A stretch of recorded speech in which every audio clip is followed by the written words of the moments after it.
Buenos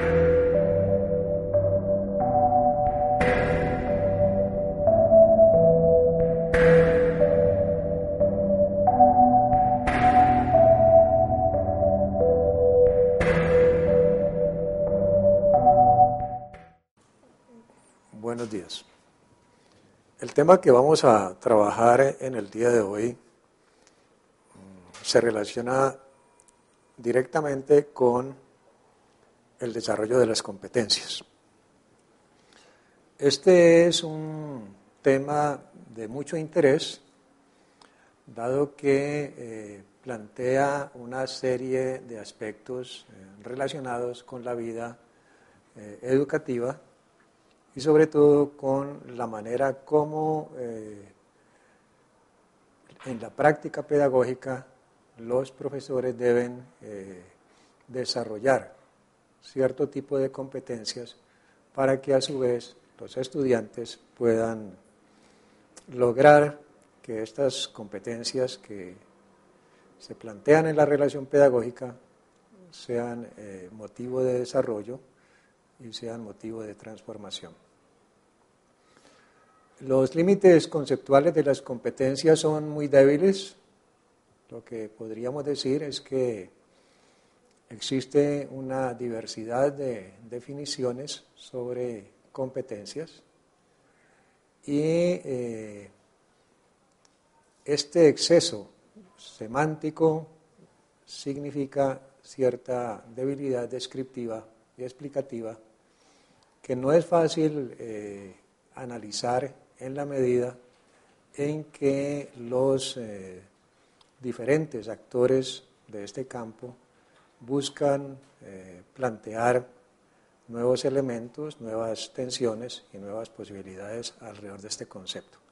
O sea, el concepto de competencia es un concepto, podríamos decir, bastante grueso, que muchas veces inhibe a la mayoría de los educadores a postular una definición coherente, a postular una definición que sea consecuente con los propósitos, los fines y las metas de la relación pedagógica.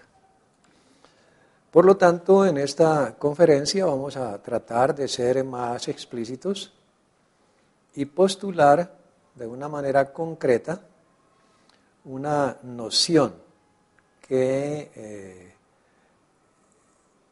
podríamos decir implica el conocimiento de una serie de conceptos cruciales para su comprensión. Quizás podríamos plantear una primera pregunta, o sea, ¿qué entendemos por ser competente? O sea, ¿qué significa un maestro competente? ¿Qué significa un alumno competente? ¿Y cómo esa competencia se activa en las prácticas cotidianas del aprendizaje o en las prácticas cotidianas de la enseñanza? O sea, ser competente significa desempeñarse en diferentes niveles y contextos, más allá de parámetros, más allá de lógicas establecidas y de límites impuestos por una determinada práctica, por una determinada profesión o oficio. Igualmente implica asumir diversos modos de aprender, de pensar, de hacer y actuar en un determinado contexto. Si examinamos esta inicial definición, podríamos decir que hay varios conceptos incluidos en ella. En primer lugar, el concepto de contexto. O sea, los contextos son múltiples, los contextos son diversos, los contextos son problemáticos, pueden ser específicos y un sujeto competente debe tener la capacidad de movilizar sus habilidades, sus competencias, sus conocimientos a través de diferentes contextos. Si se trata del aprendizaje, pues no nos referimos a un aprendizaje exclusivo en un determinado contexto, como por ejemplo el contexto de interacción del aula de clase, sino que ese aprendizaje se extiende a otros contextos que pueden estar relacionados con la vida social, con las prácticas laborales, con ambientes comunitarios, con diferentes lugares en los cuales se requiere a través de la práctica movilizar conocimientos, movilizar actitudes, movilizar competencias y movilizar una serie de prácticas que permitan aprender de esos contextos, pensar esos contextos, hacer en esos contextos y actuar en ellos. Por eso podríamos decir igualmente que esos contextos tienen diferentes niveles de complejidad y diferentes niveles también de acción. Tomemos un ejemplo. O sea, no es lo mismo un contexto de aprendizaje en la educación básica que un contexto de aprendizaje en la educación superior. O sea, en la educación básica los niños o adolescentes están expuestos a cierto tipo de conocimientos de cierto nivel. En la universidad, los estudiantes deben manejar conceptos mucho más complejos, resolver problemas de diferente orden y tener una cierta autonomía en términos de la argumentación, de la proposición, de la interpretación de ciertos fenómenos o de ciertos problemas. Igualmente no es lo mismo el desarrollo de competencias en las ciencias naturales que en las ciencias sociales, de tal manera que ser competente, repito, implica movilizar conocimientos, movilizar actitudes, movilizar valores, movilizar prácticas en diferentes contextos. Y en esos contextos, en el caso de la escuela, son contextos de aprendizaje, contextos de enseñanza, que implican hacer y actuar por parte del profesor y por parte de los alumnos.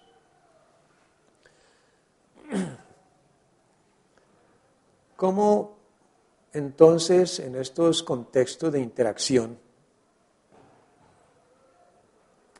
vamos a desarrollar competencias? O sea, ¿cómo el maestro en un determinado momento de su cotidianidad pedagógica piensa desarrollar competencias en un determinado, alrededor de un determinado conocimiento, alrededor de una determinada práctica?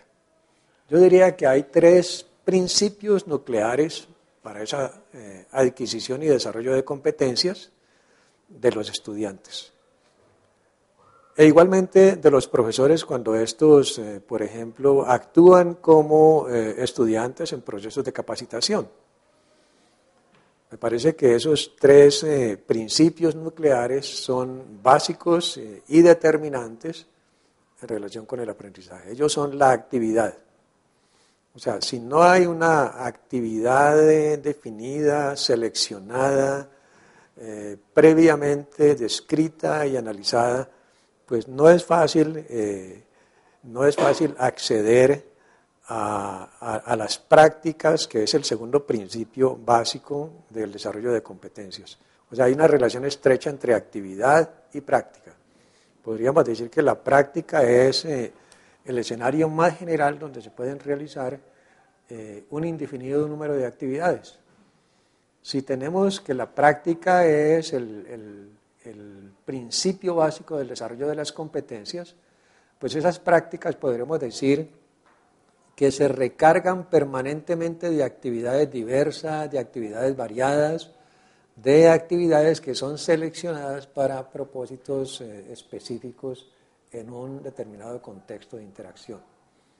Así, por ejemplo, en el caso del aprendizaje de ciertos principios de las ciencias sociales, la actividad, pues, la práctica puede expresarse en un sinnúmero de actividades que desbordan el escenario del aula, como por ejemplo la realización de descripciones, la realización de cierto tipo de explicaciones, el desarrollo de ciertos procedimientos investigativos, el viaje a ciertos escenarios específicos, sociales o comunitarios, la escritura de ciertas narrativas, la grabación de ciertos registros de la interacción.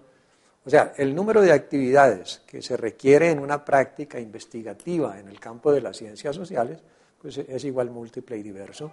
Y por lo tanto, los estudiantes tienen que aprender no solo del conjunto de actividades que selecciona el profesor en un determinado contexto, sino también aprender creativamente a participar en ellos y a elegir nuevas actividades que puedan ser ilustrativas, ¿no?, para un determinado propósito, en una determinada práctica, ya sea de investigación, ya sea de intervención, o ya sea específicamente relacionada con el aprendizaje de uno u otro conocimiento.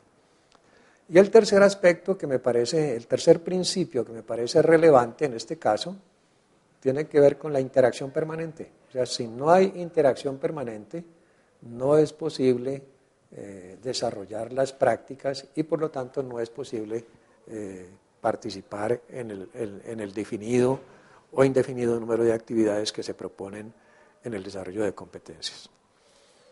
Resumamos hasta aquí estos aspectos. Por una parte, decimos que las competencias tienen un significado muy importante en términos del saber y en términos del hacer. Y por la otra, hemos dicho que para desarrollar las competencias se requiere inicialmente, ¿no?, acceder comprensivamente a tres principios básicos que son, yo diría, intrínsecos a su desarrollo: la actividad, la práctica y la interacción permanente. De hecho, cuando hablamos de desarrollo de competencias, actividad, práctica e interacción permanente son supuestos básicos. Pero esos supuestos básicos no los podemos considerar en abstractos. O sea, no los podemos considerar alejados de otros aspectos que son relevantes y pertinentes para el desarrollo de la competencia. Y aquí quiero introducir otros tres elementos que son bien importantes: los medios, los instrumentos y las estrategias. No basta desarrollar una actividad o no basta tener una interacción permanente si los medios que favorecen esa interacción no son ricos, no son cualitativamente seleccionados y definidos para ciertos propósitos. O sea, uno podría decir que a mayores medios, ¿no?, mayor posibilidad de aprendizaje, ¿ya?, que a mayores instrumentos, mayores posibilidades de aprendizaje, y que esos medios e instrumentos tienen una relación directa con las estrategias que se proponen los profesores en el momento de pensar cómo se van a desarrollar las competencias de los estudiantes.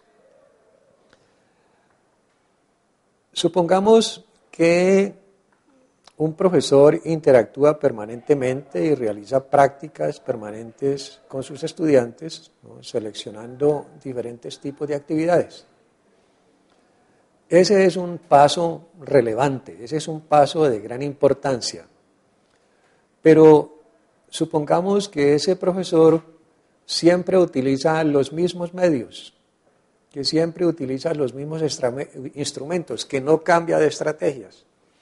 Podríamos decir que en este caso ese profesor tiene una especie de excedencia rutinaria que impide que muchas veces los medios, los instrumentos y las estrategias que utiliza pues no estén relativamente en coherencia con las actividades y prácticas que se proponen en una determinada interacción.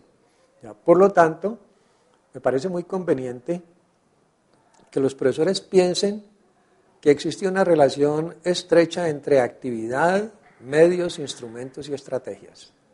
O sea, que el principio básico del desarrollo de las competencias es la práctica, pero que la práctica igualmente requiere contextos permanentes de interacción en los cuales se activan, quiero insistir, medios, instrumentos y estrategias.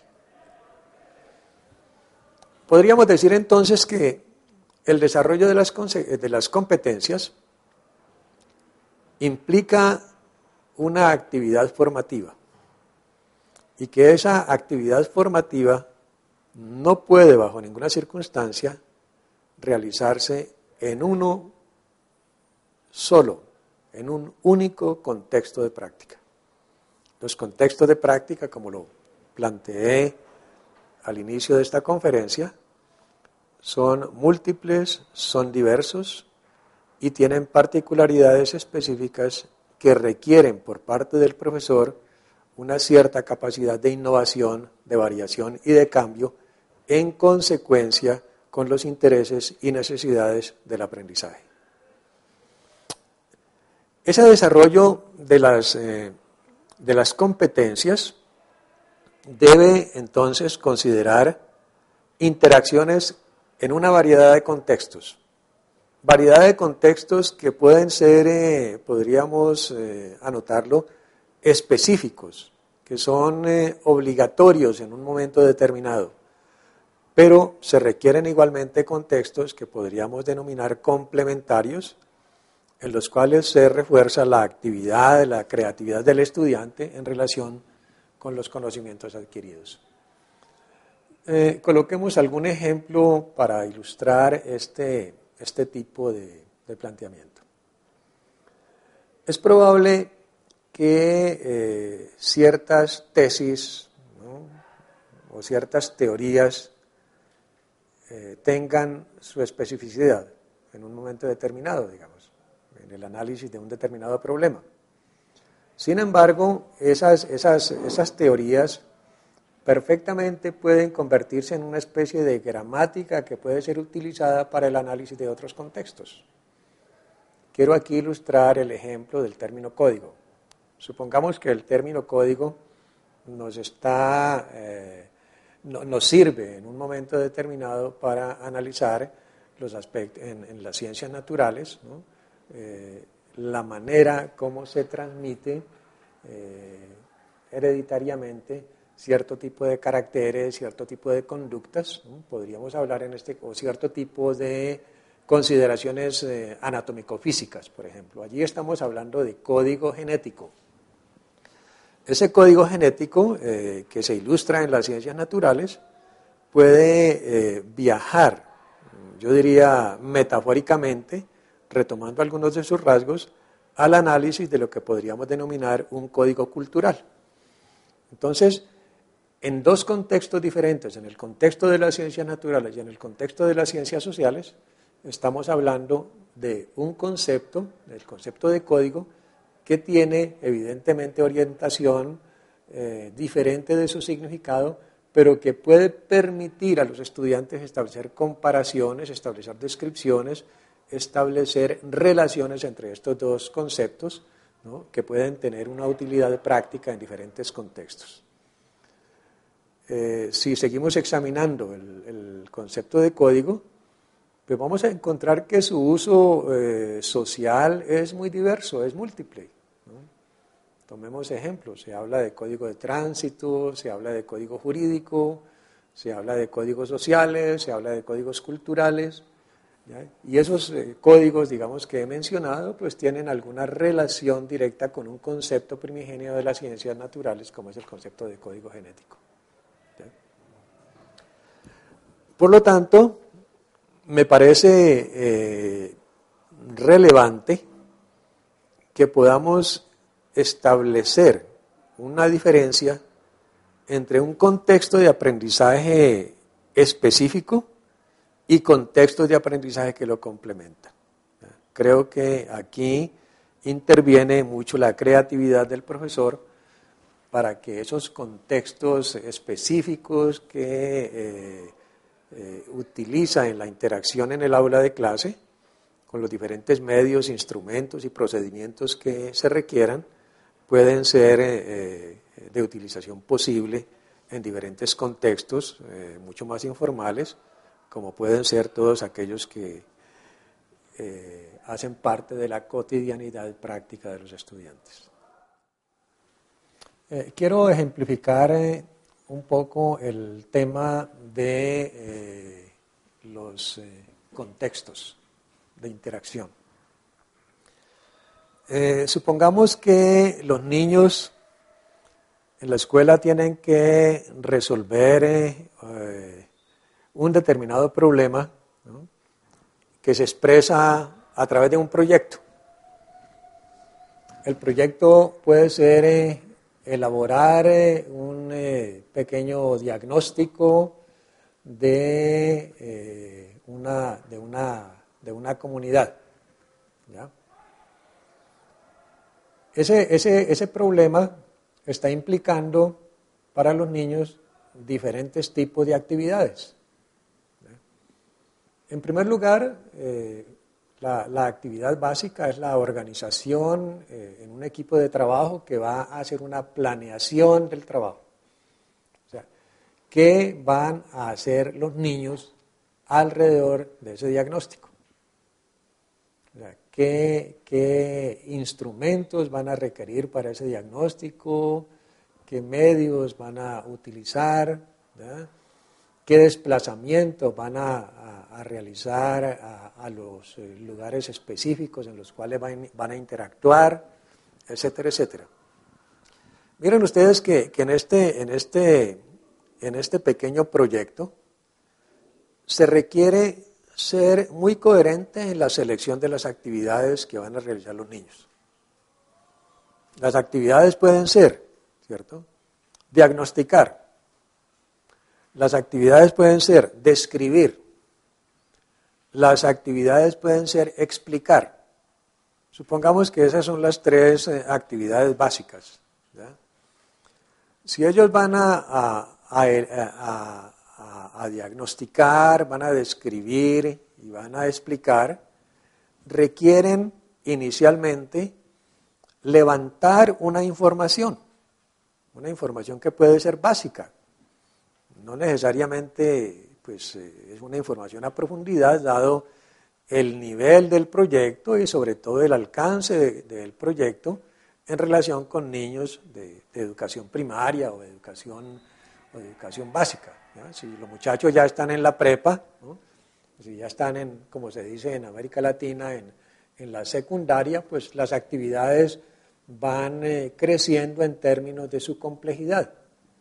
Ya tendrán que elaborar textos de mayor coherencia, explicar con mayor solvencia, etcétera, etcétera. En este caso estamos hablando de unos niños que van a desarrollar un proyecto en el cual tienen inicialmente que describir, tienen que explicar y tienen que diagnosticar. Esas tres actividades están implicando como subactividades. Por ejemplo, ¿cómo vamos a describir? O sea, los niños no pueden llegar a un determinado escenario simplemente a mirar. O sea, los niños no pueden llegar a ver cosas. Ellos tienen que, en cierta manera, aprender a actuar selectivamente sobre lo que ven. Y entonces tienen que dotarse de ciertos instrumentos de descripción. O sea, ¿qué vamos a describir? ¿Qué objetos vamos a describir? ¿Ya? ¿Cómo vamos a realizar la observación? Y entonces allí aparece la necesidad de establecer ciertos protocolos, ¿ya? Unos protocolos mínimos, ¿no?, de lo que los estudiantes van a ver. Es muy común en la educación en otros países, por ejemplo, cuando los niños van a museos. Los niños van a los museos con su maestra o su maestro, pero no van simplemente a mirar cosas. Ellos van con unas guías de observación muy específicas y esas guías de observación les permite ir tomando datos relevantes que son fundamentales para la comprensión de la temática que está propuesta en esa descripción.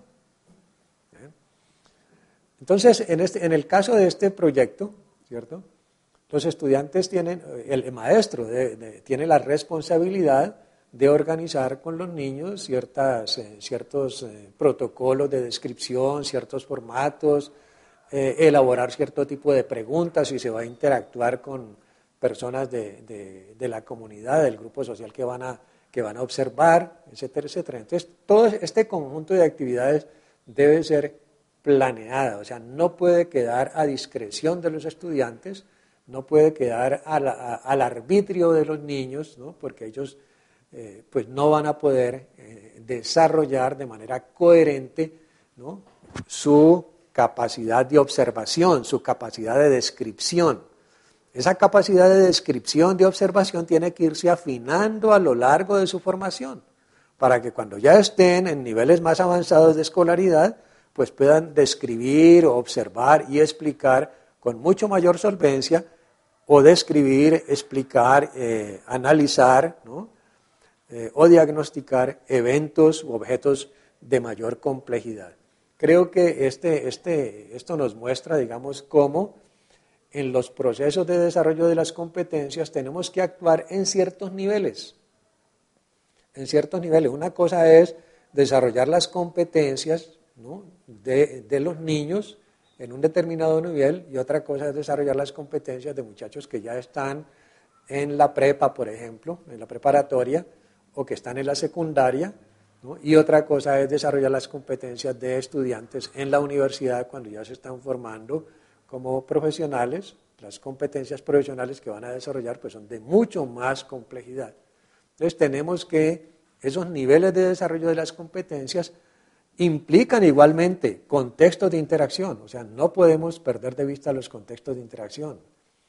Implican necesariamente medios que se activan, o sea, no es lo mismo el estudiante que en la primaria utiliza un pequeño telescopio para observar un eclipse o para observar las fases de la luna, ¿no?, que cuando ya los estudiantes están en su formación profesional, ¿no?, y se quieren convertir, por ejemplo, en astrónomos, ya tienen que utilizar herramientas de mucho más complejidad, ¿no?, y acudir a medios mucho más sofisticados como el software, por ejemplo, específico, para poder acceder a un conocimiento mucho más complejo y mucho más profundo del universo, ¿ya? Entonces, el desarrollo de las competencias se realiza en diferentes niveles.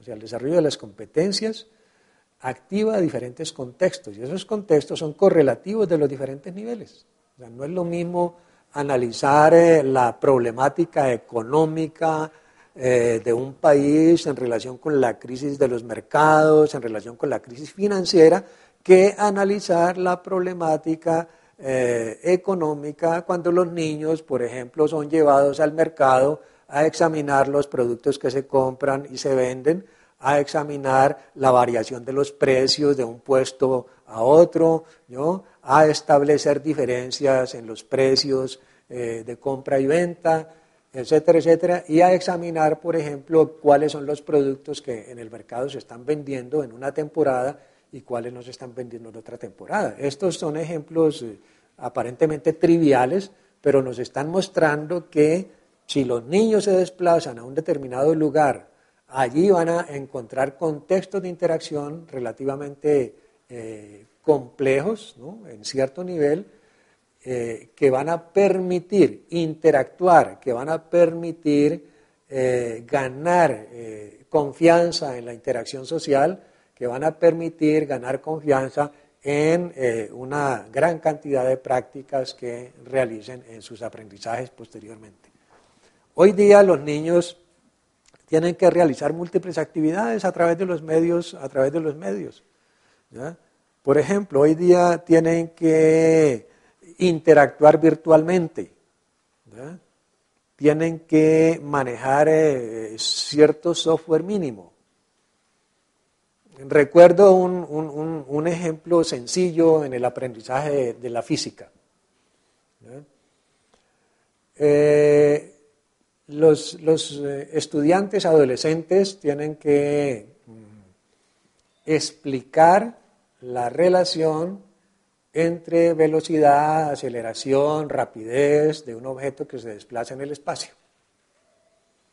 Se le plantea a los niños iniciativas con respecto a ese conocimiento que deben desarrollar, pero no lo van a desarrollar simplemente de una manera abstracta, el profesor explicándolo en el tablero y los niños tomando notas, sino que los estudiantes, los niños o las niñas van a desarrollar un proyecto. O sea, van a construir individualmente un determinado objeto, ¿no? Que pueda desplazarse en el espacio a una determinada velocidad. Te recuerdo, por ejemplo, cómo una niña construyó un buggy. Entonces, tienen que explicar en todo este proyecto, desde los materiales que utilizan para la construcción del buggy, la manera como arman ese instrumento, oigan bien, qué objetos están utilizando que garanticen la preservación del medio ambiente. Por ejemplo, qué objetos pueden ser reciclables y qué objetos no pueden ser reciclables. Si van a utilizar madera o si van a utilizar plástico o van a utilizar materiales metálicos, tienen que explicar por qué esos materiales son o no son reciclables y cómo esos materiales contribuyen a la preservación del medio ambiente. El uso debido de ciertos materiales contribuyen a la preservación del medio ambiente. O sea, no se trata simplemente de elaborar la fórmula para aplicarla. Entonces, el ejemplo es bien interesante. Una vez construido el buggy, el pequeño carrito de madera, tienen que el estudiante imaginar cómo lo va a desplazar en el espacio para que él tenga una aceleración, ¿ya?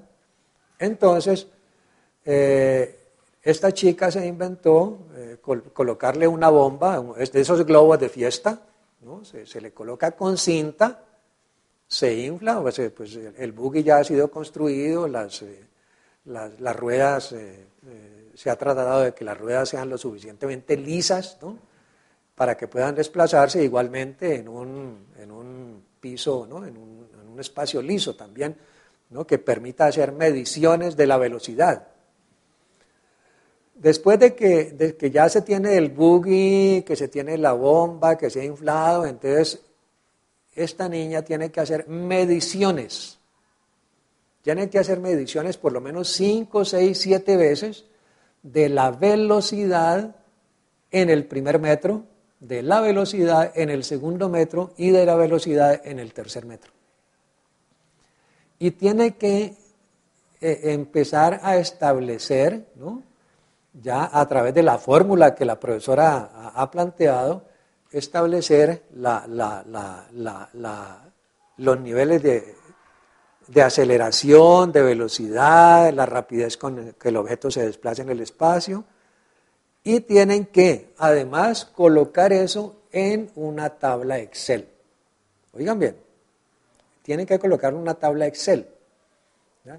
Entonces, aquí la niña tiene que aprender Excel, evidentemente ya con la maestra en matemáticas han aprendido, digamos, a cómo se hace una gráfica, cómo se construye una gráfica, tiempo, velocidad, porque van a cruzar tiempo con velocidad, etcétera, etcétera.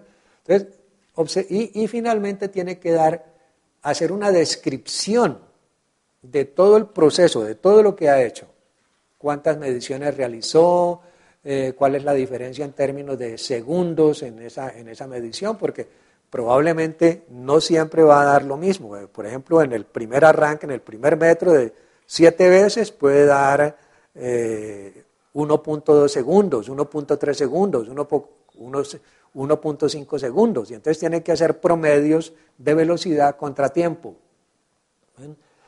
Lo que estamos observando en este pequeño ejercicio es que hay un desplazamiento del procedimiento tradicional en el cual el profesor enseñaba una fórmula, tiempo-velocidad, ¿cierto?, a una práctica de aprendizaje en la cual el estudiante tiene que desde crear el medio, digamos, para poder hacer las descripciones y las explicaciones, elaborar el objeto, realizar el experimento varias veces, describir lo que está observando, darse explicaciones y colocar eso por escrito en un informe de investigación, ¿no?, que resulta bastante novedoso en este caso para quienes no conocemos pues, las prácticas pedagógicas que realizan actualmente en muchos colegios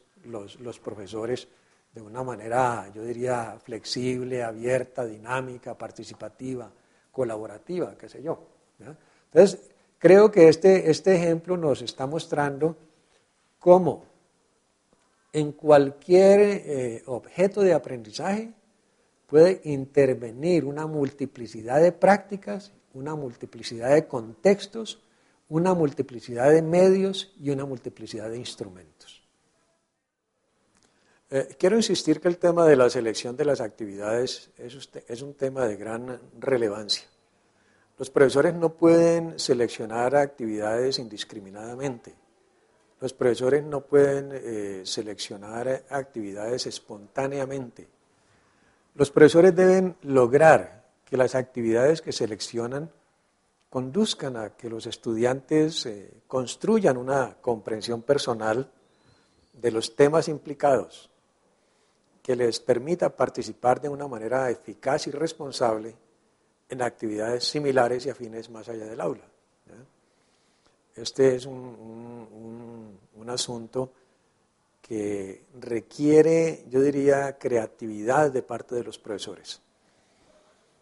Y podríamos reducirlo a un aspecto básico. O sea, las actividades deben estar orientadas a que los estudiantes construyan una comprensión personal de los temas implicados.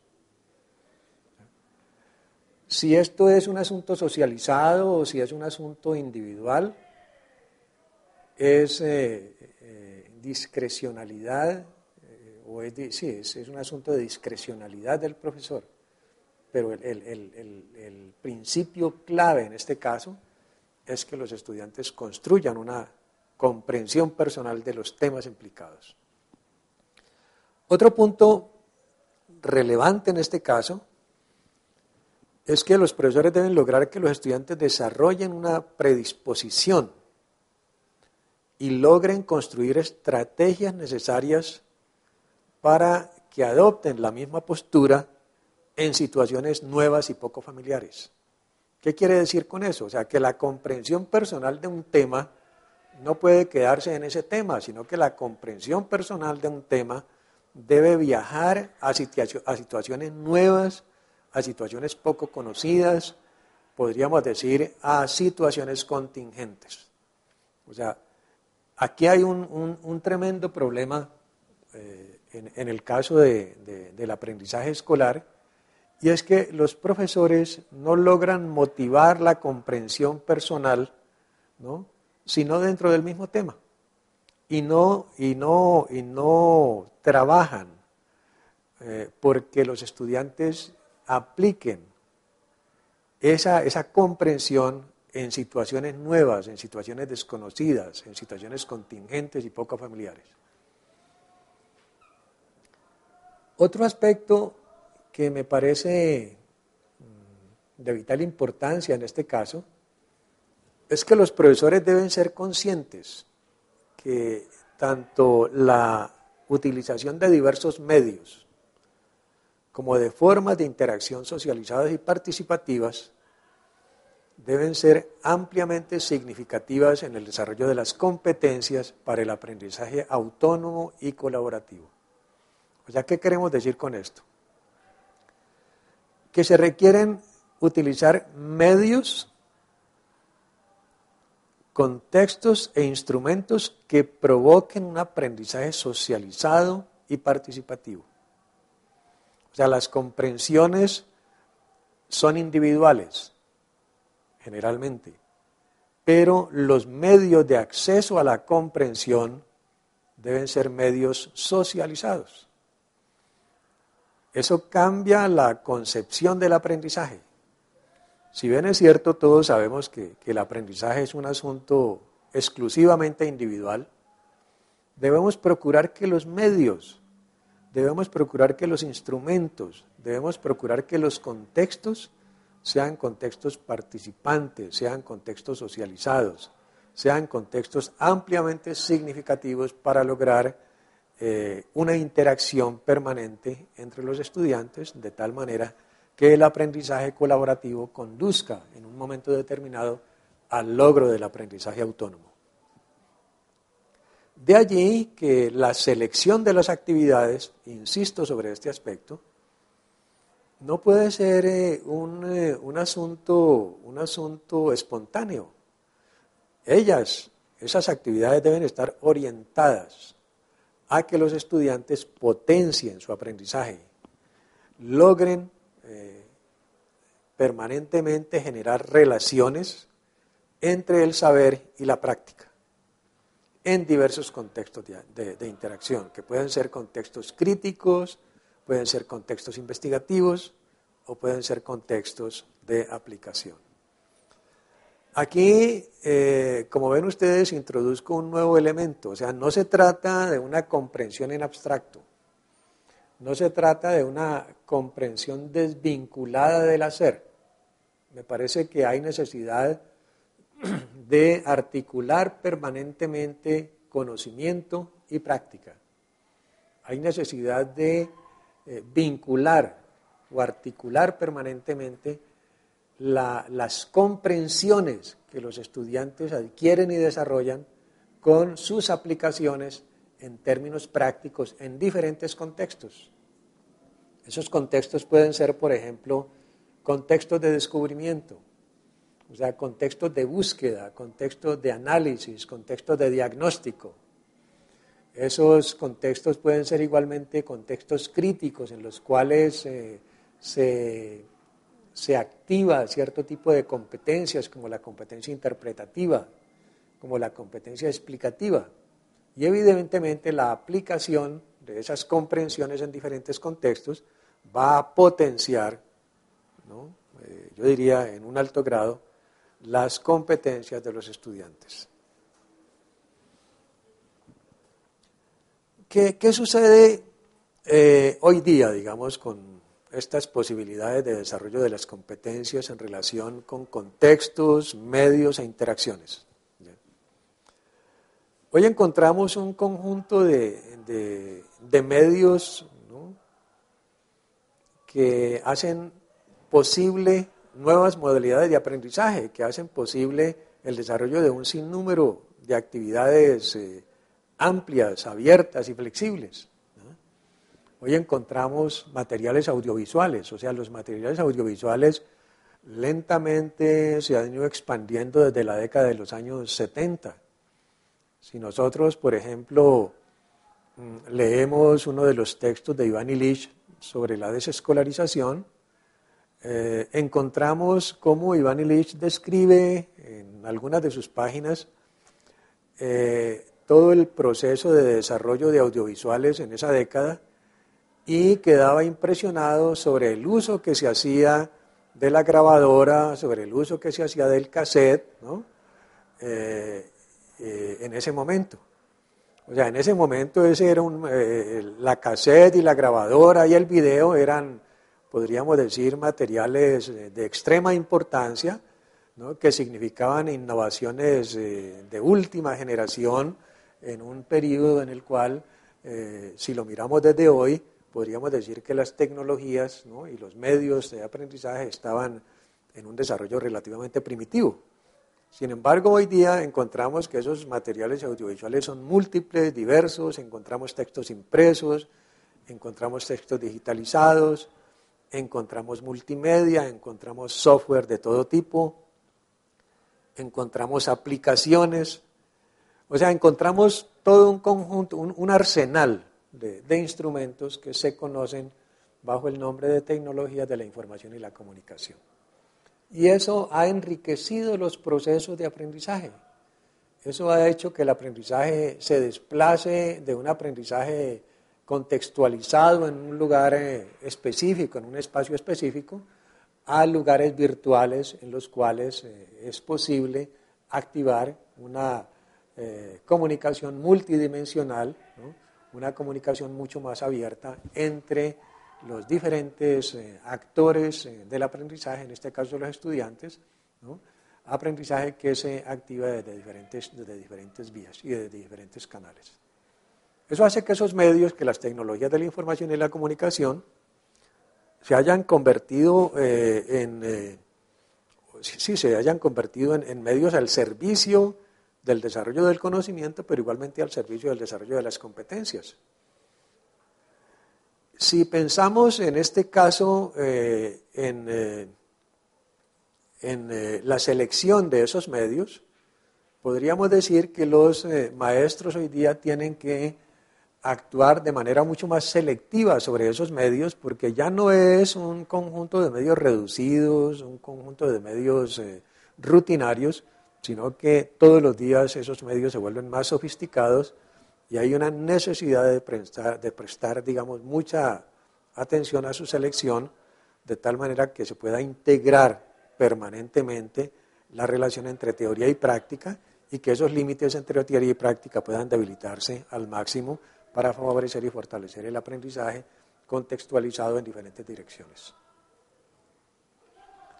Otro tipo de actividades que me parecen relevantes en relación con el desarrollo de las competencias tiene que ver con actividades clásicas que necesitan, yo diría, ser redimensionadas. O sea, tomemos un ejemplo, la lectura. La lectura es una actividad yo diría, es una actividad clásica, es una actividad que es una actividad necesaria para el desarrollo de las comprensiones. Si no se lee, pues no es posible informarse, si no se lee, no es posible comprender. Pero la lectura se ha convertido en un severo problema en la escuela, frente a la cantidad de medios digitalizados que hoy día existen, ¿no? Que inhiben muchas veces una lectura descriptiva, una lectura crítica, una lectura analítica, ya sea individual o colectiva. Me parece que aquí los profesores deben prestar especial atención al desarrollo de la lectura en esas tres dimensiones que he planteado. Una lectura crítica, una lectura descriptiva, una lectura analítica, creo que son básicas en estos momentos en los cuales se ha perdido como cierto interés, ¿no?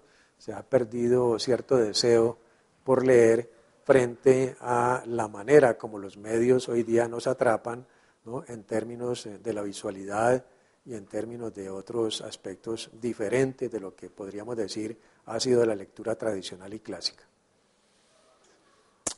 Actividades como encuentros presenciales dentro y fuera de los espacios institucionales.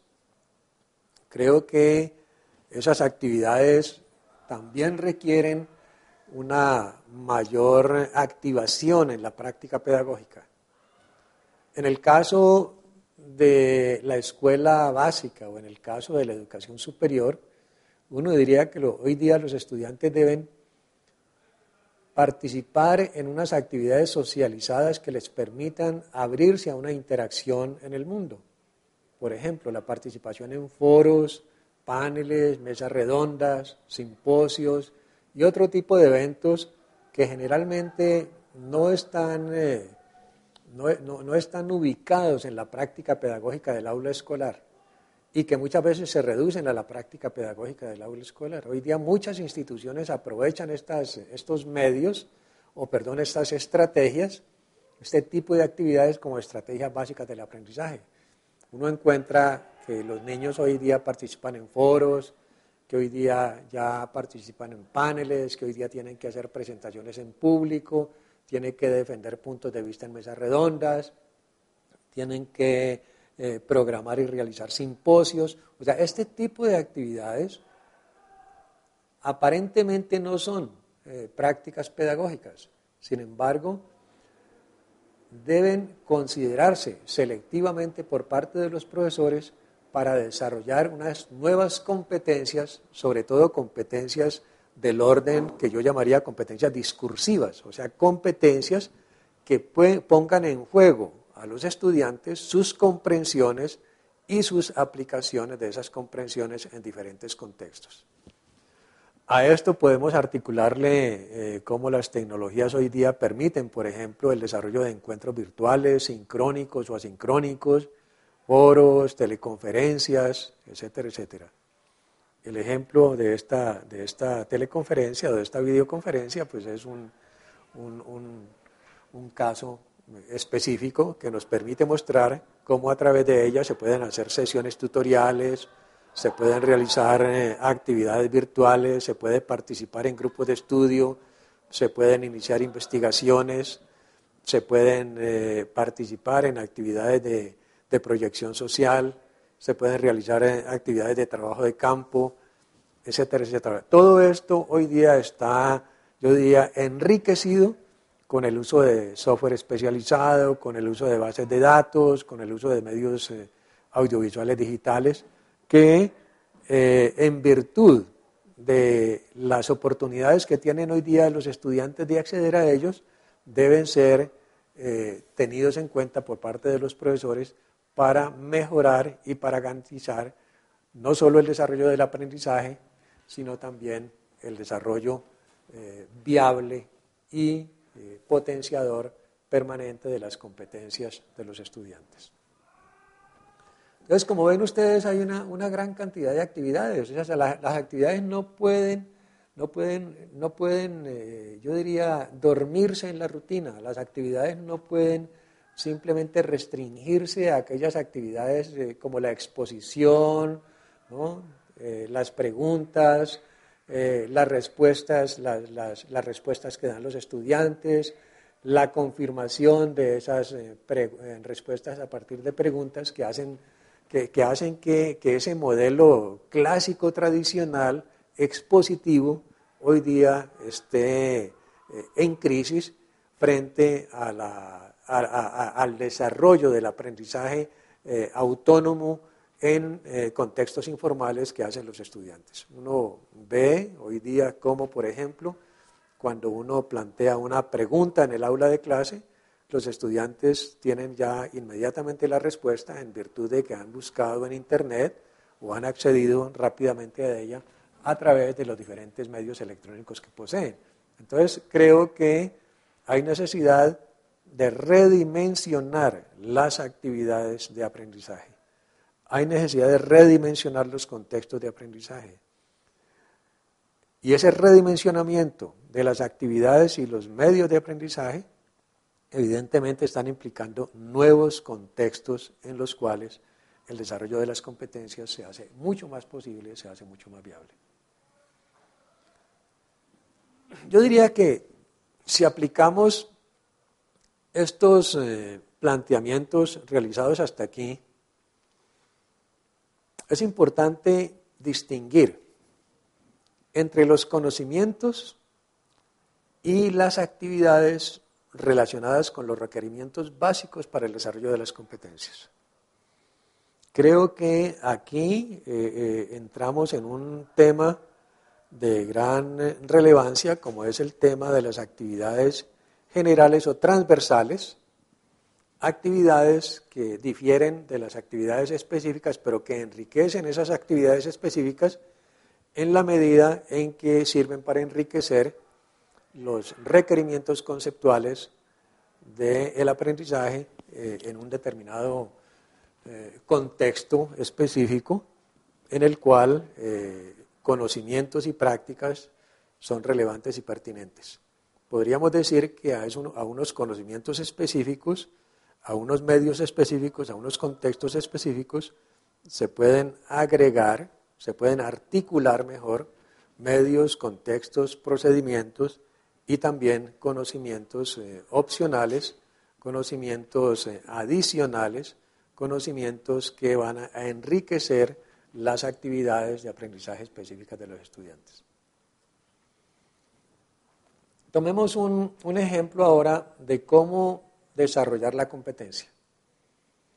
Esa competencia puede ser la competencia de los estudiantes, desde los niveles de la educación básica hasta los niveles de la educación superior, o sea, la formación profesional.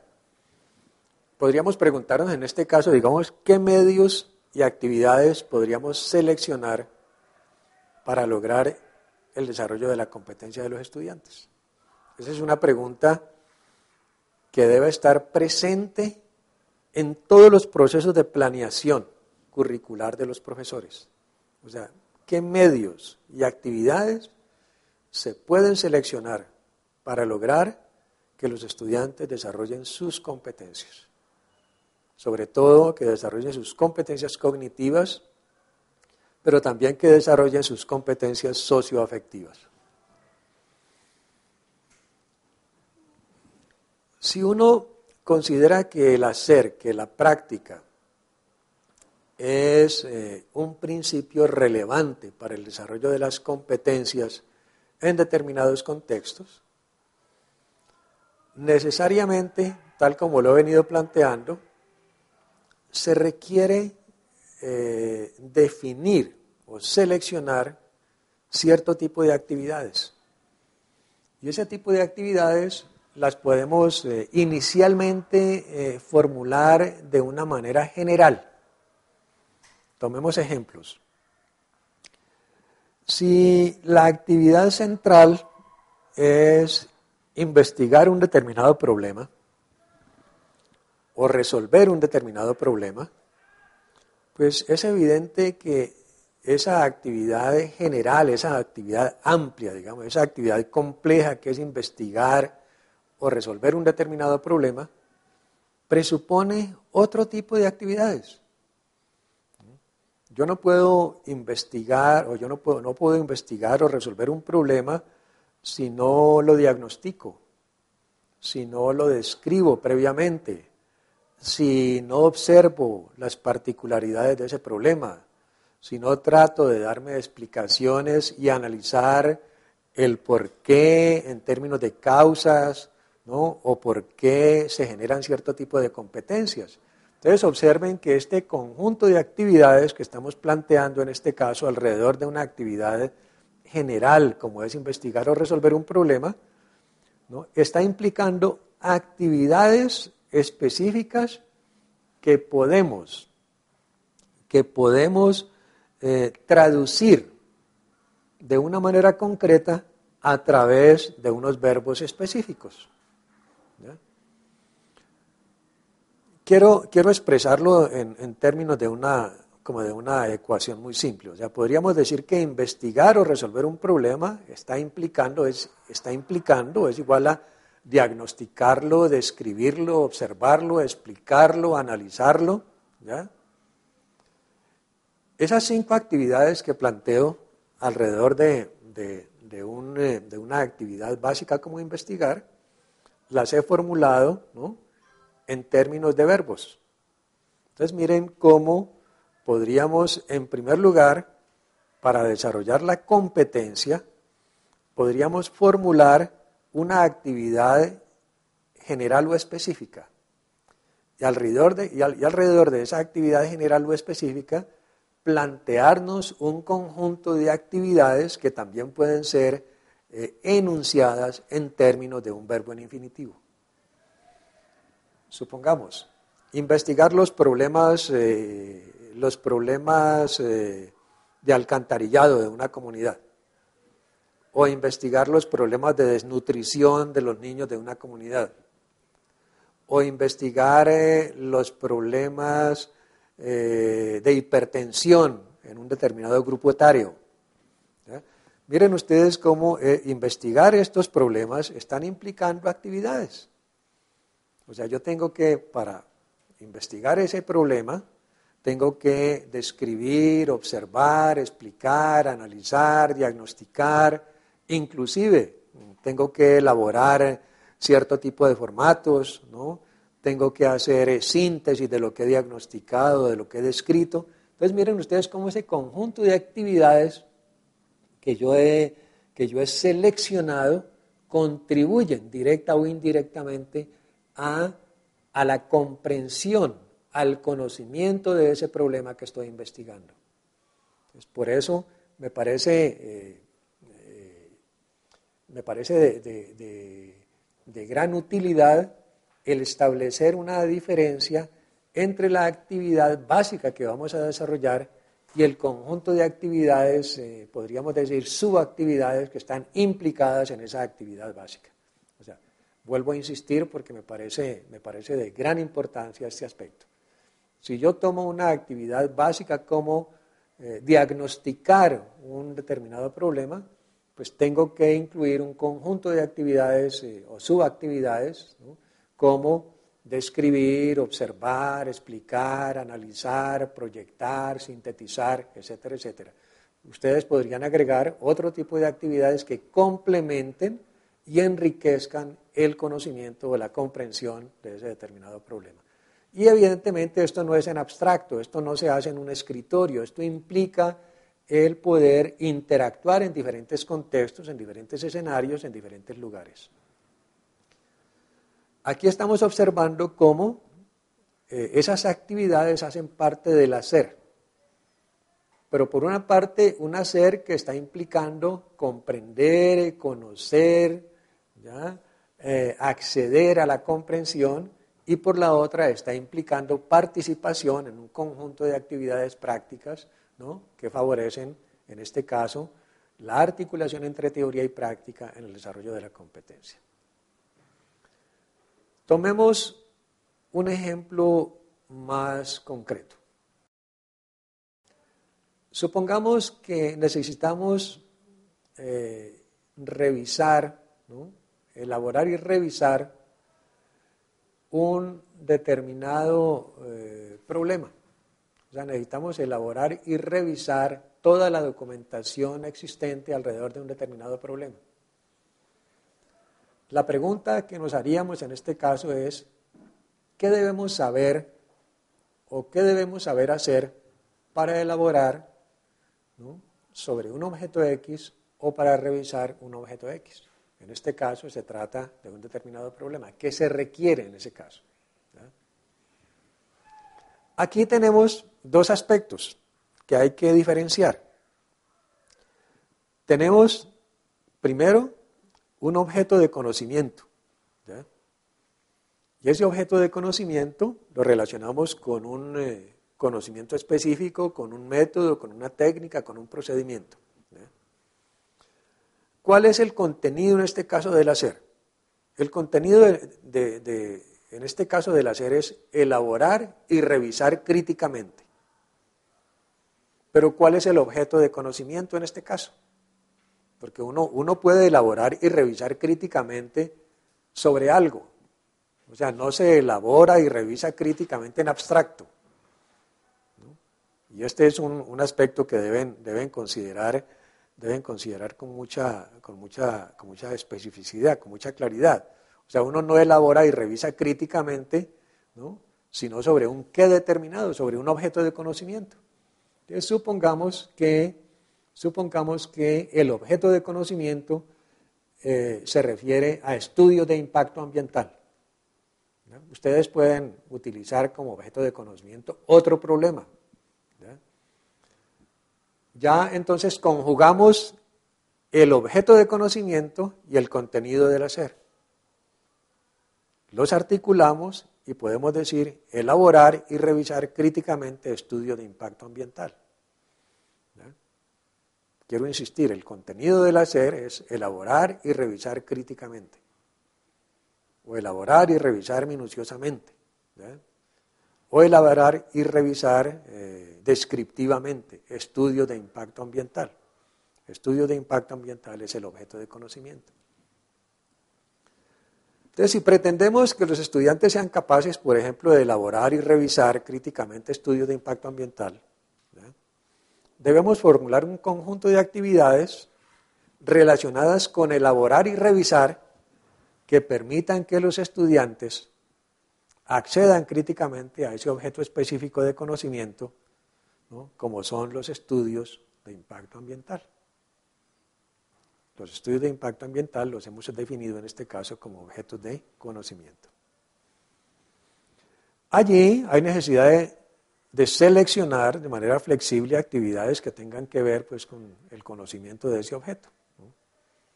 Eso significa, por ejemplo, ¿no?, que tenemos que seleccionar actividades específicas que puedan abarcar diferentes expresiones de lo que hemos denominado el contenido del hacer, ¿verdad? Por ejemplo, si vamos a elaborar y revisar, que es el contenido del hacer en este caso, entonces podemos desglosar, elaborar y revisar. O sea, ¿qué vamos a revisar con respecto a estudios de impacto ambiental? Pues tenemos que, por ejemplo, seleccionar los estudios. Tenemos que describir los estudios más relevantes. Tenemos que describir los enfoques, las metodologías. Tenemos que analizar las implicaciones de las diferencias de esos estudios. Tenemos que diagnosticar el estado de esos estudios, analizar su calidad, comparar estudios por sectores. Observen ustedes que, en este caso, la revisión no se limita simplemente a seleccionar 2 o 3 estudios, sino que se vuelve mucho más compleja. Y ese conjunto de actividades que van a relacionar los estudiantes, ¿no?, están implicando interacciones permanentes entre ellos, está implicando búsqueda, está implicando diagnóstico, está implicando análisis, está implicando explicación, ¿no? Ese conjunto de actividades pueden complementarse con otro tipo de actividades que estén orientadas a elaborar y revisar estudios de impacto ambiental. Una vez hemos seleccionado, digamos, esas actividades, entonces podemos plantear otro tipo de actividades generales o transversales que contribuyan a enriquecer esos conocimientos o esos requerimientos conceptuales y metodológicos, ¿no?, que han ganado los estudiantes a lo largo de esas primeras etapas. Quiero insistir entonces que si vamos a desarrollar o si pretendemos que los estudiantes desarrollen la competencia, cualquiera que sea el objeto de conocimiento y cualquiera que sea el hacer, ¿no?, ese desarrollo de la competencia está implicando de manera articulada, de manera interrelacionada, de manera estructural, está implicando 3 aspectos: conocimientos y actividades básicas, que son los requerimientos básicos, digamos, relacionados con el saber, ¿verdad? Conocimientos y actividades básicas. Un segundo aspecto son actividades generales transversales, ¿verdad? Y un tercer aspecto son los contextos de aprendizaje o de interacción. Si cruzamos esos tres elementos integrantes, digamos, de esta manera de desarrollar las competencias, vamos a encontrar cómo el desarrollo de la competencia está implicando contextos de aprendizaje o de interacción en los cuales se ponen en juego, quiero insistir, conocimientos y actividades básicas y actividades generales transversales. Si esos 3 aspectos se conjugan, podríamos decir que el estudiante puede, a través de sus desempeños, ganar en el desarrollo de la competencia y lograr igualmente lo que en términos teóricos podríamos denominar un desarrollo competente. Creo que con estos aspectos nos queda examinar el que tiene que ver con la selección de los contextos. Y es aquí donde podemos incluir contextos, 3 tipos de contextos que hemos venido planteando a lo largo de esta conferencia, ¿no? Contextos críticos en los cuales se estimula y activa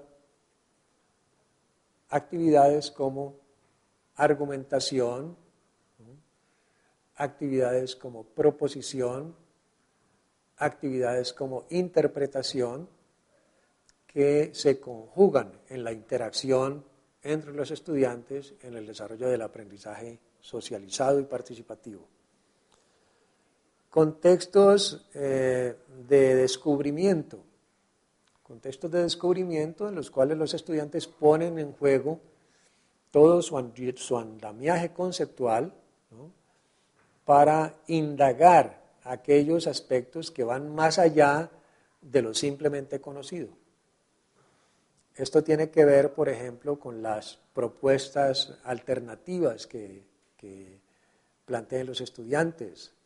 Tiene que ver con la generación de nuevos argumentos, con la generación de hipótesis, con la generación de posibles soluciones. O sea, un contexto de descubrimiento no es simplemente descubrir, o sea, un contexto de descubrimiento activa una serie de competencias relacionadas con la comprensión, la explicación, el análisis, ¿no?, que se ponen en juego al momento de interpretar, proponer, analizar, innovar, crear soluciones alternativas, etcétera, etcétera, ¿ya?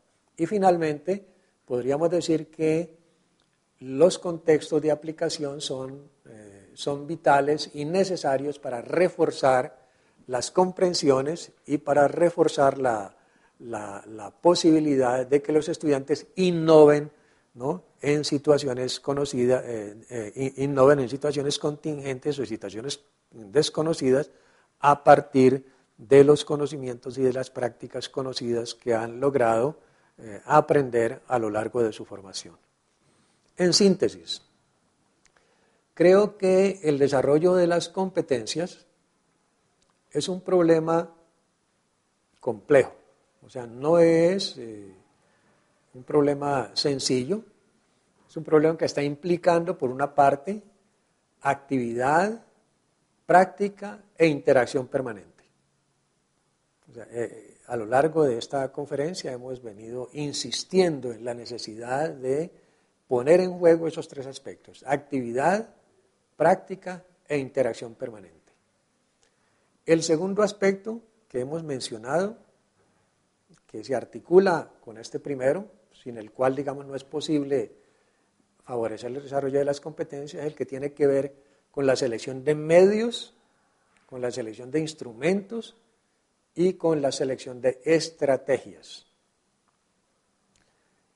Y el tercer aspecto que consideramos relevante para el desarrollo de las competencias es la selección de los contextos. La selección de los contextos es crucial. O sea, no puede haber actividad e interacción permanente en abstracto o actividad e interacción permanente en el contexto reducido del aula de clase. Hay que transitar de contextos formales diversos a contextos informales y contingentes en los cuales los estudiantes pueden poner en juego todas esas comprensiones adquiridas en la interacción permanente, bien sea con los conocimientos o con las prácticas. Creo que este seminario ha pretendido integrar, directa o indirectamente, los aprendizajes que ustedes han realizado a lo largo de las diferentes sesiones, ¿no?, o a lo largo de los diferentes módulos. Sería importante que volvieran sobre los conocimientos adquiridos y los pusieran de una manera articulada en este seminario integrador, con el propósito de que puedan lograr el desarrollo de las competencias que se han pretendido a lo largo de este diplomado. Yo les agradezco mucho su paciencia por escucharme. Si hay algo que no haya quedado claro, los invitaría a que envíen envíen mensajes a mi correo, mardias@calypso.com.co o mdiasvilla@gmail.com.